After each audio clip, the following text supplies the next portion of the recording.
Saudações, senhoras e senhores, aqui é Diogo Rafael Moreira. Grande prazer estar aqui para a 10ª aula do nosso curso Fundamentos do Sedevacantismo. Na aula de hoje nós vamos falar sobre um tema muito importante, que é uma série de objeções contra a posição sedevacantista. É muito importante compreendê-la bem, porque afinal de contas, este é o grande obstáculo para que as pessoas deixem de ter essa concepção não católica de que, quem sabe, o protagonista de todos os nossos males, de todas aquelas desgraças que assolam a Igreja depois do Vaticano II, seja realmente o vigário de Cristo na Terra, o Santo Padre Papa. Isso não o pode ser, é o que a Igreja ensina, é o que os doutores dizem.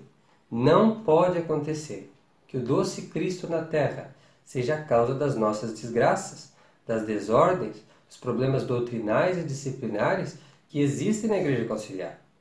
Claro que não. O que há, realmente, é um lobo em pele de cordeiro, que deve ser denunciado e punido pela Igreja Católica, porque ele abandonou a fé de Cristo, e por isso ele deve ser punido e substituído por um verdadeiro Papa, por uma pessoa realmente católica, e não uma pessoa com a cabeça de um protestante, de um cismático, de um apóstata do catolicismo. Então é isso que nós precisamos reafirmar, e para tanto nós precisamos enfrentar e responder às objeções que normalmente são levantadas por aqueles que, por incrível que pareça, ainda acham perfeitamente normal que nós tenhamos um Papa modernista, certo? Que é autocontraditório, certo? Mas que não vem problema nisso. Então, vamos tratar dessa questão e, para tanto, nós vamos nos servir de um texto que está no site da Fraternidade de São Pio X do Distrito dos Estados Unidos, que fala justamente sobre o que nós devemos pensar sobre o sedevacantismo, what about the sedevacantists, o que pensar sobre os sedevacantistas. Então, nesse artigo ele levanta vários problemas, né, relacionados ao sedevacantismo. No meu entendimento, ele propôs 3 argumentos completos contra o sedevacantismo e depois mais 4 dificuldades de várias ordens que acabariam afetando a possibilidade realmente do sedevacantismo ser a solução para o nosso problema, ou pelo menos relegaria isso a uma hipótese remota, pouco provável.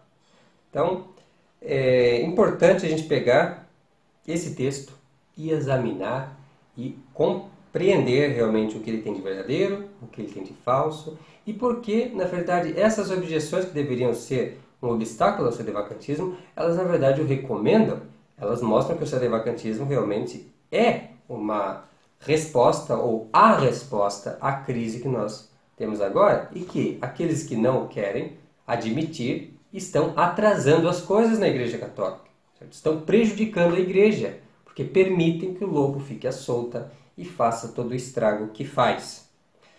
Muito bem, então vamos prosseguir com as objeções. No artigo há uma descrição mais completa, tanto do texto mesmo, nós colocamos em tradução literal o texto completo, certo? Também há comentários completos respondendo às objeções. Aqui apenas eu falarei do essencial, que é o que importa saber. Mas aqueles que desejam se aprofundar, por favor, consultem o artigo. É muito importante a leitura do artigo para aqueles que querem ficar bem informados a respeito dessa situação, certo? Mas, para aqueles que querem apenas ter as noções fundamentais a respeito do artigo e de nossas respostas, este vídeo será bem-vindo.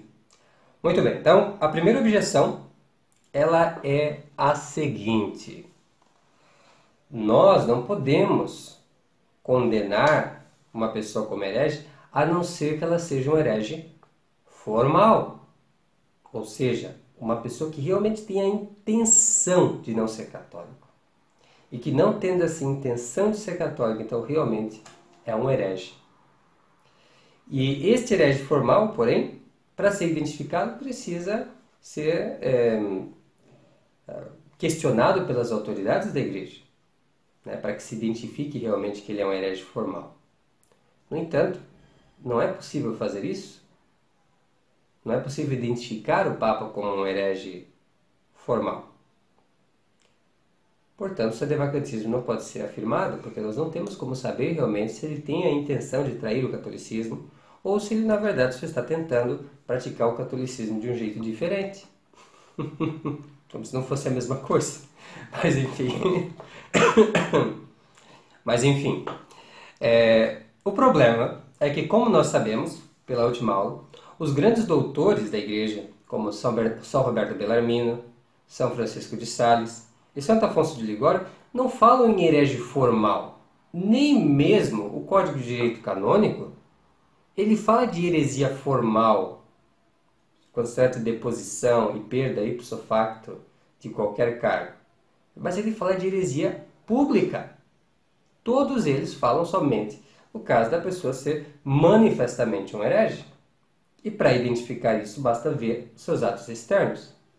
Não é mesmo? Você não tem como perscrutar o coração do herege, para saber se ele é um herege ou não. Por isso mesmo que o direito, né, a lei da igreja, ela diz, se ele é simplesmente manifestamente um herege e não quer ouvir a igreja, então realmente, meus amigos, não há por que deixar esse homem fazendo o que ele faz. Tem que ser separado, tem que ser declarado deposto, né?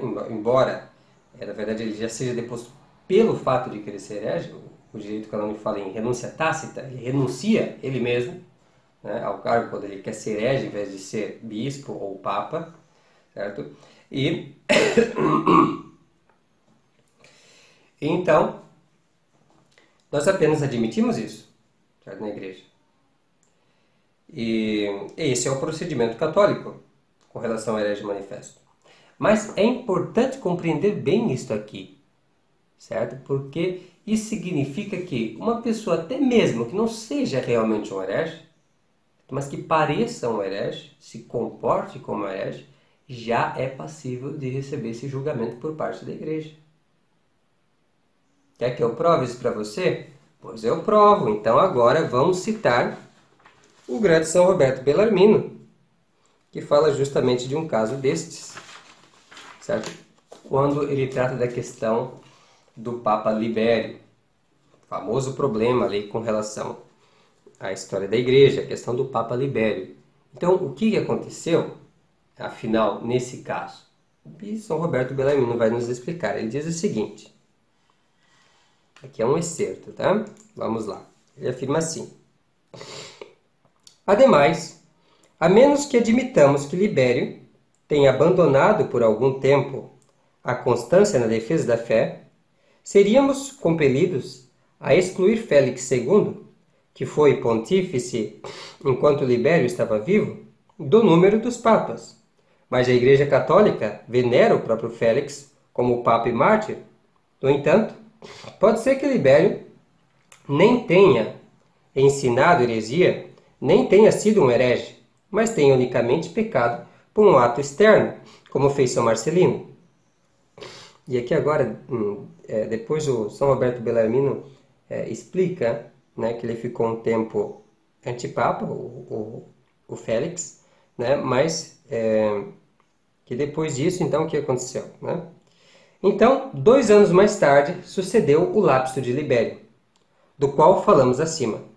Então, de fato, o clero de Roma, removendo Libério de sua dignidade pontifícia, recorreu a Félix, o qual eles sabiam que era católico. A partir deste momento, Félix começou a ser um verdadeiro pontífice, pois embora Libério não fosse um herege, ele, porém, foi tido como tal em razão da paz que fez com os arianos, e por esta suposição, o pontificado podia ser tirado dele merecidamente, pois os homens não são obrigados nem capazes de ler corações, mas quando eles veem que alguém é um herege, por suas obras externas, eles o julgam como herege, puro e simples, e o condenam como tal. Então, compreenderam como é que funcionam as coisas na Igreja Católica? Se ele é um herege, manifesto, se ele dá a entender que ele é herege, se ele quer fazer as pazes com os luteranos, fazendo até uma concordata com eles, como é o caso do João Paulo II, do Bento XVI e do Francisco, né? Se eles querem fazer a paz com todo mundo, né? Então, eles não combatem as heresias como eles devem combater. Então é óbvio que eles devem ser removidos do cargo, porque eles já não estão em comunhão com a igreja. Certo? Então é óbvio que não há motivo para deixar ele lá. Certo? E que é um ato assim de filhos desnaturados da Santa Madre Igreja de não reagir veementemente contra esse lobo. Entende? Então, por isso que a posição sedevacantista ela é realmente católica. E todos os teólogos mencionados aqui, eles deixam isso muito claro. O Papa, que explicitamente, como diz Santo Afonso de Ligório, né? É um herege, deve ser deposto de ser colocado um outro em seu lugar. Simplesmente isto. Certo? Mas há a segunda objeção, que vem dizer que não, jamais que nós podemos fazer uma coisa dessa, porque existe um princípio, um cânon na igreja, que afirma assim, prima series anemine iudicator. Ninguém pode julgar a primeira sé, ninguém pode julgar o Papa. Portanto, como nós, católicos, vamos julgar o Papa? Como nós da igreja podemos julgar o Papa? Bom, isso nós já demonstramos no vídeo anterior, que fala a respeito do Papa herético, que não se trata de julgar o Papa, mas de declará-lo já julgado, porque o herege separa-se da igreja por si mesmo, por conta própria.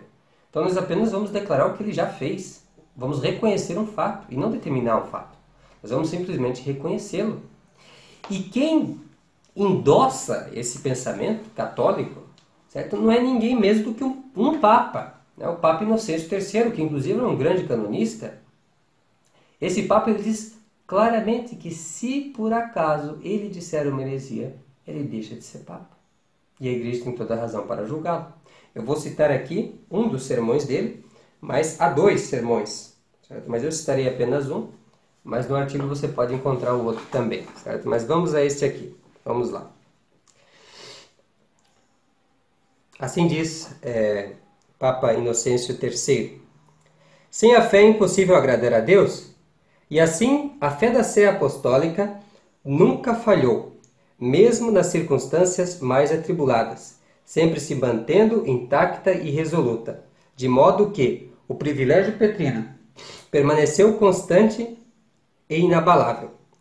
Para tanto, a fé é tão necessária para mim que, embora os outros pecados somente Deus os possa julgar, eu posso ser julgado pela Igreja, unicamente no caso de ter cometido um pecado contra a fé. Ele pode ser julgado pela Igreja. E ele termina assim, ele diz assim, né, a famosa citação, diz, pois, quem não crê já está julgado. Quem não crê já foi julgado. Então, se ele nega algum ponto da doutrina católica, se ele se desvia disso, certo? Ele já foi julgado, já foi deposto, e nós apenas o reconhecemos. É isso que fazem os sedevacantistas. É isso que todo bom católico hoje deve fazer. Mas contra isto, contra aquilo que poderia resolver os nossos problemas, vem novamente a Fraternidade de São Pio X e os semi-tradicionalistas dizer que isso seria realmente um grande problema, porque aí seria uma grande confusão na igreja, se cada católico aí pudesse realmente acusar o Papa de que ele era herege, e daí isso ia dar um maior rebuliço, e cadê a autoridade, quem é que manda aqui? Então seria a maior confusão esse negócio. É isso que eles afirmam. Então, por essa segurança institucional, eis o terceiro argumento e objeção contra o sedevacantismo, nós devemos afastar essa possibilidade, que isso levaria a subversão, levaria a bagunça, levaria a desordem. Então, faz-se aí uma espécie de reductio ad absurdum. Seria absurdo que uma situação dessa pudesse suceder. Então, não podemos admitir esse tipo de coisa, né? E, no entanto, nós já vimos que isso já aconteceu no caso do Papa Libério. Então, há precedentes, né? E também nós sabemos, além do mais, que essa reductio ad absurdum não serve para nada. Por quê? Se nós olharmos os fatos, quer dizer, a desordem, onde é que está? Diante dos nossos olhos? Do que adiantou essa segurança institucional do sadeplanismo, de deixar o lobo fazer o que ele quiser, o que ele bem entende, certo? Só ficar criticando ele, mas deixando ele com as mãos livres, né? Do que isso adiantou para combater essa desordem toda que a gente encontra ao nosso redor? Todas as calamidades doutrinais, disciplinares feitas pela Igreja do Vaticano II. O que adiantou? Isso não foi pior até? Compreende? E tem mais uma coisa. E isso revela uma grande falta de amor e de desconfiança na Igreja Católica. Porque, afinal de contas, você está dizendo que na Igreja Católica, entre os fiéis de Cristo, pode acontecer que o falso testemunho tem o mesmo peso que é verdade. O que é completamente injurioso à religião católica. Isso não é verdade. Se alguém mente dizendo que uma pessoa é herege quando ela não vai ter o mesmo poder que aquele que diz a verdade. Entende? Nós sabemos isso. Né? E nós temos essa capacidade, nossos católicos, nossos fiéis católicos, temos essa capacidade, porque sem ela nós não somos capazes de cumprir um preceito de Deus, que é evitar o herege. Então, Deus pede, na pessoa dos apóstolos, nomeadamente São Paulo e São João, que nós não nos comuniquemos com hereges, que nós nos afastemos dos hereges. Certo? Esse é o mandamento. Como é que nós vamos cumprir esse preceito que Deus mesmo deu a toda a Santa Igreja, se nós não somos capazes de identificar um herege? Então é claro que isso é falso. Nós temos essa capacidade sim. Certo? E é porque nós temos essa capacidade que a Igreja ela sempre ensinou os fiéis a defender a sua fé. Sempre ensinou o catecismo, dizendo o que é um herege, o que é um cismático, o que é um apóstolo. Tudo isso nós aprendemos no catecismo. Por que eles iriam nos ensinar se nós não somos capazes de compreender isso na realidade? Então é óbvio que este terceiro argumento é falso. E, no entanto, é esse terceiro argumento que faz as pessoas se manterem presas ao sedeplanismo, entende? Amarradas aí no sedeplanismo. E vejam como é um argumento totalmente falso, porque, ora, quer maior desordem, quer maior confusão, quer maior abalo nas instituições católicas do que esse tipo de pensamento que deixa o louco fazer o que ele quiser, só porque ele supostamente mantém um cargo de autoridade na igreja. Isso não é possível. Entende? Na autoridade na igreja, para você ser uma autoridade na igreja, você precisa ser realmente católico. Você não tem autoridade nenhuma. Agora, se você tem autoridade, você é Cristo, que fala à igreja. E nós precisamos acolher. Mas, no entanto, nesse texto da Fraternidade de São Pio X, depois dessas três objeções maiores ao sedevacantismo, nós encontramos que ele pensa bem diferente, na verdade. Pensa que a nossa obediência ao Papa deve ser uma obediência crítica. Nós devemos averiguar se o que o Papa realmente está dizendo faz sentido, nós devemos questionar o Papa, nós devemos até resistir ao Papa, né, se ele realmente faz uma coisa que nós achamos que não está de acordo com a Igreja Católica. Né? Então vejam que interessante, né? Nós não podemos dizer que um Papa é um herege, mas nós podemos realmente negar tudo aquilo que ele ensina, manda, as leis que ele faz, os ritos que ele promulga. É uma coisa maravilhosa essa alternativa, né, que a Fraternidade São Pio X coloca diante dos nossos olhos. Então quer dizer que nós realmente temos um Papa, mas é um Papa de plástico. Entende? É um Papa que está ali, muito bonito, podemos bater foto junto com ele, né, e colocar no Facebook, tudo bem. Só que na realidade, meus amigos, né, na prática eu só obedeço ele quando eu quero. Isso não é amor ao Papa, isso não é catolicismo, isso não é uma alternativa decente.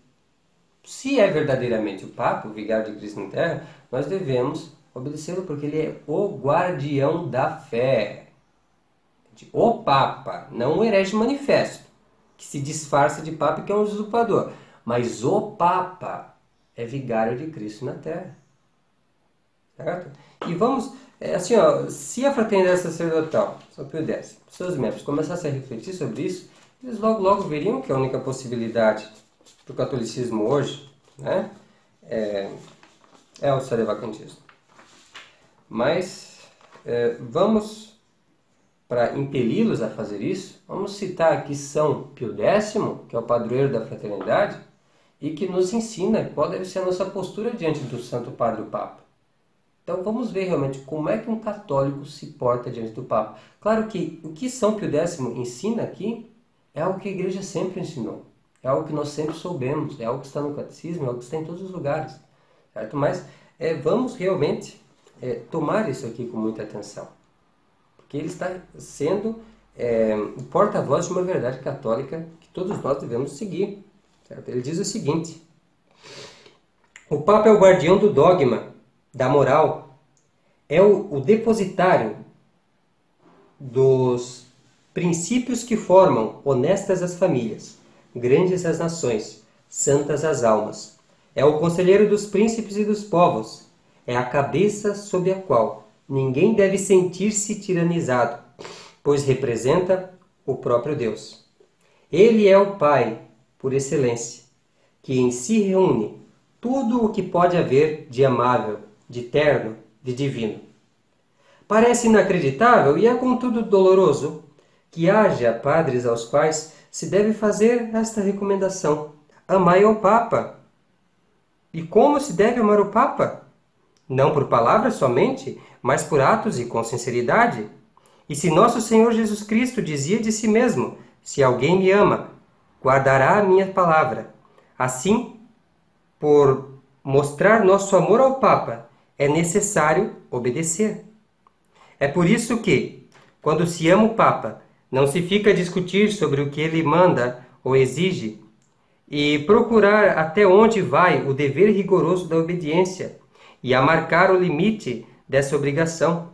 Quando se ama o Papa, não se objeta que ele não falou muito claramente, como se ele fosse obrigado a repetir diretamente no ouvido de cada um sua vontade e de exprimi-la não somente de viva voz, mas cada vez por cartas e outros documentos públicos. Não se põe em dúvida suas ordens, sob o fácil pretexto, para quem não quer obedecer, de que elas não vieram diretamente dele, mas dos que o rodeiam. Não se limita o campo onde ele pode e deve exercer sua autoridade. Não se opõe à autoridade do Papa e a de outras pessoas, por muito doutas que elas sejam, que diferem de opinião com o Papa.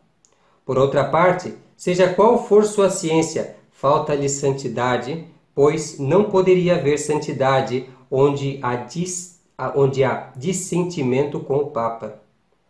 É o desabafo de um coração dolorido, para deplorar a conduta de tantos padres que não somente se permitem discutir e criticar as vontades do Papa, mas que não têm o receio de chegar a atos de desobediência imprudente e de desobediência imprudente e atrevida para grande escândalo dos bons e para a ruína das almas. É isto que São Pio X ensina sobre o amor ao Papa. É assim que nós católicos devemos nos posicionar com relação ao Sumo Pontífice, ao Vigário de Cristo na Terra. Nós não devemos ficar criticando as suas ordens, nós devemos acolhê-las com o coração, com assentimento realmente, certo? Sem qualquer resquício de desobediência. Isso não pode acontecer na Igreja Católica.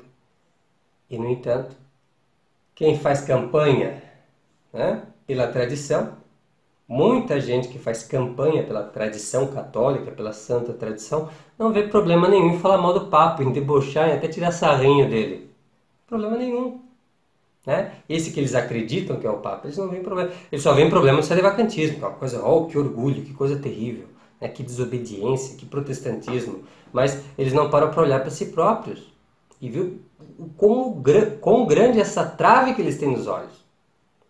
Né? Afinal de contas, como é que pode ser que nós católicos agora, por causa de uma circunstância, nós assim, nos tornamos o contrário do que éramos? Entende? Com relação ao Papa, não pode ser. Entende? O fato é que nós não temos um Papa. E nós sabemos disso. Francisco não é um Pio XII. Não é um Pio XI. Não é um São Pio X.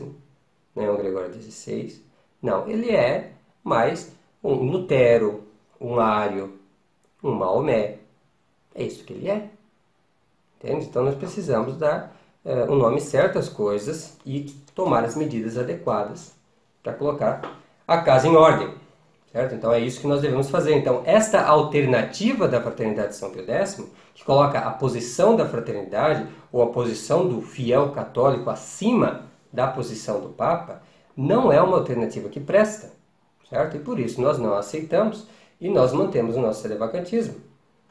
Mas eles também querem dizer que nós temos mais 3 graves dificuldades para admitir o sedevacantismo. Então, além desta alternativa, que seria a salvação da pátria, que com certeza não é, porque leva a abandonar a fé e o amor que nós católicos devemos por obrigação ao Papa, certo? Além dessa, tem essas 3. E a primeira delas, essas 3 dificuldades aí, seria de que há princípios teóricos que nós cremos na igreja, são princípios católicos, e que nós não podemos conciliar com o sedevacantismo. Por exemplo, diz ele, a indefectibilidade da igreja unida com a ideia de que a igreja possui uma constituição monárquica, ou seja, a igreja sempre possuirá uma cabeça, certo? Então, como é que pode ser que nós ficamos tanto tempo assim sem um vigário de Cristo? Como é que pode acontecer realmente que a igreja pode ficar esse tempo todo sem papa, né, e mesmo assim conservar-se indefectível? Segundo os sedeplenistas, isso é impossível. Mas, afinal, se isso for verdade, então sempre que morreu um papa, né, entre a morte de um papa e a eleição de outro papa, acontece de a igreja ficar com defeito. Sem a sua constituição monárquica, não é mesmo? É ou não é? Se é, então a igreja já tem defeito há muito tempo. Se não é, então é óbvio que isso não é um obstáculo à indefectibilidade da igreja e ao cumprimento das promessas de Cristo. E é isso que nós realmente vemos quando a gente vai ao bom ensinamento, ao bom raciocínio, aos bons teólogos. Nós vamos ver que eles vão dizer exatamente isso. É possível, sim. Entende? Até porque a gente tem um precedente histórico bem interessante, mencionado por um teólogo jesuíta, que é a questão do grande cisma do Ocidente, quando por 4 décadas a igreja ficou sem saber exatamente quem era o verdadeiro vigário de Cristo. Então foi um grande problema que houve na igreja. Felizmente houve uma solução, né? Mas que de certa forma prefigurava ou antecipava o que poderia acontecer, e de fato aconteceu com a apostasia do Vaticano II. Então vamos ao texto então deste padre. Tá? É importante fazer a leitura dele aqui, porque ele é bem esclarecedor mesmo a respeito dessa questão da sé ficar vacante por um longo tempo, né? E se isso é possível ou não. Então, vamos lá. O grande cisma do Ocidente sugere-me uma reflexão que tomo a liberdade de expressar aqui. Se este cisma não tivesse acontecido, a hipótese de que tal coisa pudesse suceder pareceria a muitos como algo quimérico, absurdo. Diriam que não poderia ser, que Deus não poderia permitir que a igreja chegasse a um ponto tão infeliz. As heresias poderiam surgir, estender-se e durar por longos e dolorosos períodos de tempo, por culpa de seus autores e cúmplices, e para sua perdição, também para a grande angústia dos fiéis, aumentada pela realidade das perseguições nos muitos lugares onde os hereges tivessem firmado o seu domínio, mas que a verdadeira igreja permanecesse entre 30 e 40 anos sem uma cabeça bem esmerada e representativa de Cristo na terra, isto não seria possível. Mas, no entanto, aconteceu. E não temos garantia alguma de que não volte a acontecer, embora esperamos fervorosamente o contrário. O que posso inferir é que não devemos ser demasiado ávidos para pronunciarmos-nos sobre aquilo que Deus pode ou não permitir. Sabemos, com absoluta certeza, que Ele cumprirá as suas promessas. Também podemos contar com que Ele faça muito mais do que aquilo que Ele tenha obrigado com as suas promessas. Podemos, com ânimo volver os nossos olhares adiante, face à probabilidade de isenção no futuro de alguns dos problemas e desgraças que tenham acontecido no passado.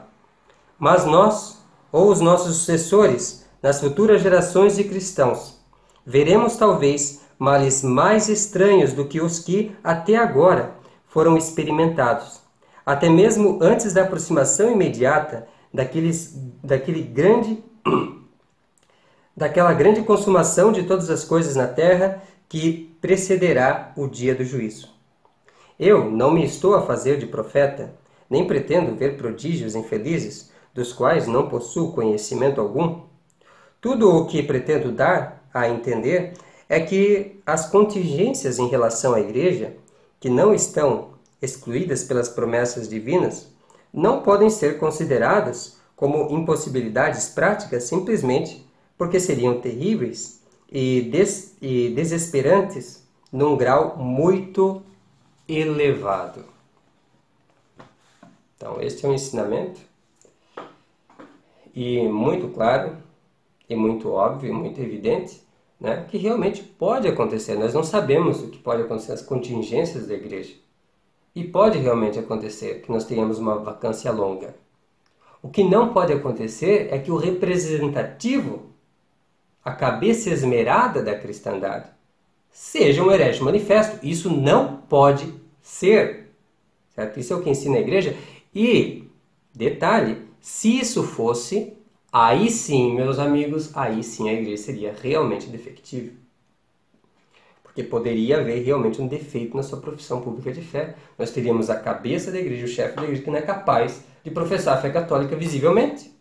Certo? E aí os outros dois princípios teóricos que o autor aí desse artigo da fraternidade coloca, que é a questão da visibilidade e da autoridade, então vem se mostrar realmente inúteis. Porque que adianta você ter ali alguém que se diz o chefe da igreja católica e que não professa a fé da igreja, e portanto não está visivelmente unido, externamente unido à igreja católica pela profissão da fé. Compreende? Então como é que você pode, assim, dormir com uma coisa dessa? Chamando de santo padre uma pessoa que não está em comunhão com a igreja. Entende? Claro que você não pode fazer isso. Entende? E que se você pudesse fazer isso, então, meu caro, realmente os inimigos da igreja teriam razão. Certo? E a igreja católica pode ter defeito, que é uma blasfêmia, que é um pecado. Então não devemos ter essa mentalidade e por isso não existe nenhuma dificuldade, tá, teórica com relação ao sedevacantismo. Pelo contrário, veja que esses princípios católicos enunciados, eles confirmam o sedevacantismo. Eles deixam claro que realmente, se a igreja é indefectível, então a igreja conciliar não pode ser de maneira alguma a mesma coisa que a igreja católica. Certo? E, além do mais, o nosso autor coloca mais alguns princípios, ou melhor, problemas práticos com relação ao sedevacantismo, né? Que nós podemos entender como um problema de ordem puramente prática, mesmo de ação, né? De procedimento, de como resolver a crise, e outra dificuldade é na ordem moral, certo? A questão das, entre aspas, consequências espirituais do sedevacantismo, segundo a Fraternidade de São Pio X. Muito bem, então vamos tratar da segunda dificuldade, então, que é a questão da prática. Ele diz assim, mas então, se esses mesmos papas hereges manifestos, eles foram realmente aqueles que nomearam os cardeais que hoje nós temos, então como que pode acontecer daí de haver a eleição de um papa verdadeiro, se esses cardeais já não são legítimas autoridades também? Como é que eles podem fazer isso? Entende? E ele não fala nada além, entendeu, do que dizer assim que pode acontecer, segundo alguns sedevacantistas, que haja uma intervenção divina que resolva o problema. Como se nós só pensássemos em intervenção divina. Entende? O que é assim, tosco, para dizer o mínimo, né? E na verdade é uma caricatura de sedevacantismo. Ele não está expondo o pensamento sedevacantista, mas uma caricatura muito fácil de derrubar, né? E de provar que é absurda, porque realmente, se ficássemos só nisso, seria muito difícil a gente chegar a uma solução. Claro que não é assim. Nós sabemos que entre os escritores sedevacantistas, grandes sacerdotes, nós temos aqueles que defendem a tese de que os cardeais eles ainda possuem o poder de nomeação, que, portanto, se um deles se converter e se tornar Papa, ele poderá assumir o pontificado, sem problemas. Ele está mais perto de ser Papa do que qualquer um de nós. Então essa é a tese de Dom Gerhard Larrier, né? E que é defendida, né, por certos sedevacantistas, certos grupos sedevacantistas. É uma possibilidade, certo? Então é uma possibilidade de ser considerada e ponderada. Agora há também outros sedevacantistas, que são os belarminianos, que dizem que, neste caso, então, deles não possuírem autoridade, serem depostos pela lei divina, então sucederá que isto passará para o clero de Roma, na falta deste para os arredores de Roma, a eleição do Papa, e por fim, se não houver outra alternativa, um concílio imperfeito, ou seja, um concílio da Igreja, né, das autoridades da Igreja, que são os bispos católicos, feito sem o Papa, mas para a eleição do Papa. Então isso passaria para a Igreja. Por quê?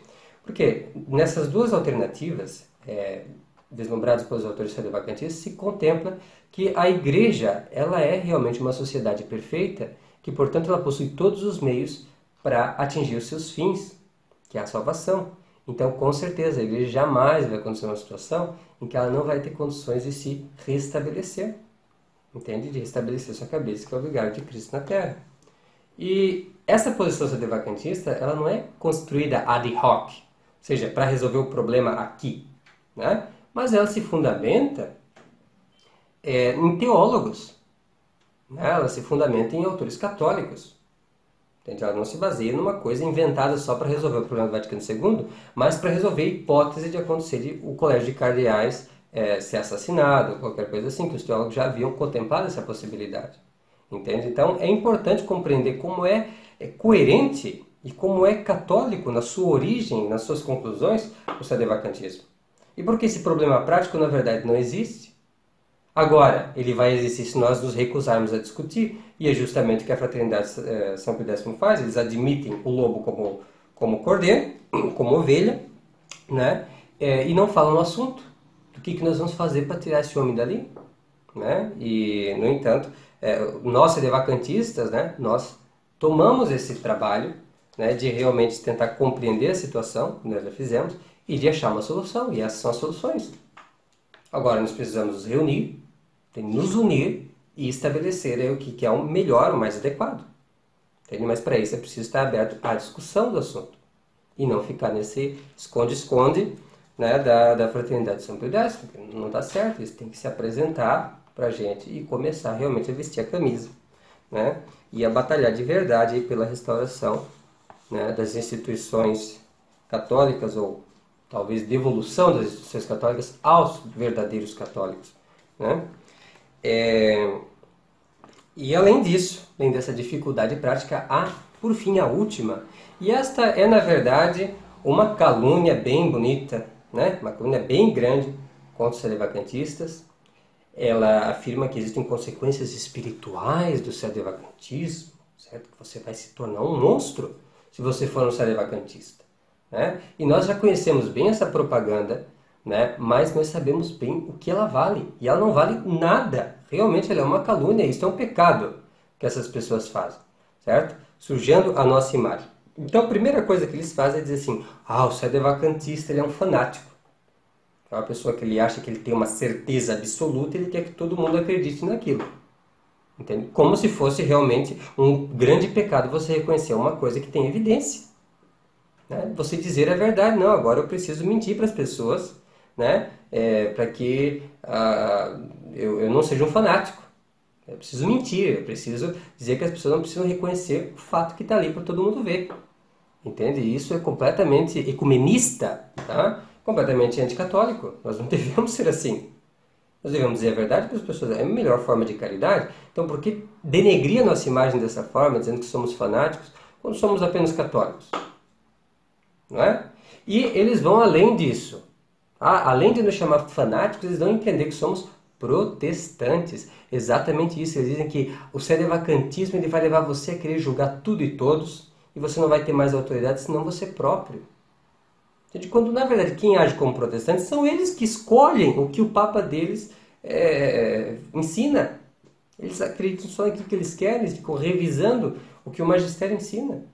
Isto sim é protestantismo. Agora, nós não. Nós, partindo de princípios católicos, estamos apenas executando o que a igreja pede. Entende? E é claro que pode acontecer, certo? Que alguns sedevacantistas cheguem a esse ponto. E nesta confusão toda que nós estamos, cometam erros. Certo? Como alguns sedevacantistas realmente cometeram erros. Cometem erros até hoje. É verdade. Mas isso acontece com todo mundo que tenta arranjar uma solução. E não fica assim, ó, de braços cruzados, entende? Enquanto o edifício pega fogo. Então, é claro, é um risco, né? Quem tenta, corre o risco de errar. Agora, quem não tenta, quem deixa a casa cair e não faz nada, esse nunca vai errar. Mas esse tem culpa no cartório.